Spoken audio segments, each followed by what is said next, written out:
Hello guys, আসসালামু আলাইকুম। আশা করি সবাই ভালো আছেন, আমিও ভালো আছি। আর কি অনেকে কমেন্ট করেন যে ভাই কোথায় থেকে বলতেছেন, কোথায় থাকেন। ভাই আমার বাসা হচ্ছে বীরগঞ্জ, দিনাজপুর বলে আর কি, বীরগঞ্জ। তো আমি বীরগঞ্জেই থাকি।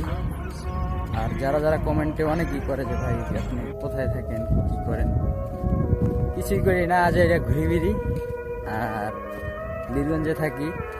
আর দ্বিতীয়ত হয়েছে মেন কথা কি, টাকা পয়সা ছাড়া কেউ কাউরে চিনে না, টাকাই সব। আজকে আপনার টাকা আছে, আপনাকে সবাই দাম দিবে। আপনার ফ্যামিলিতে মা বলেন, ভাই বলেন, বোন বলেন, আব্বু বলেন, আত্মীয় স্বজন বলেন, স্বার্থ ছাড়া কেউ ভালোবাসে না। মেন কথা হয়েছে স্বার্থ ছাড়া কেউ আপনাকে ভালোবাসবে না। আপনি যখন একজনকে কিছু দিবেন, সে তখন আপনার পিছনে ঘুরবে। যতক্ষণ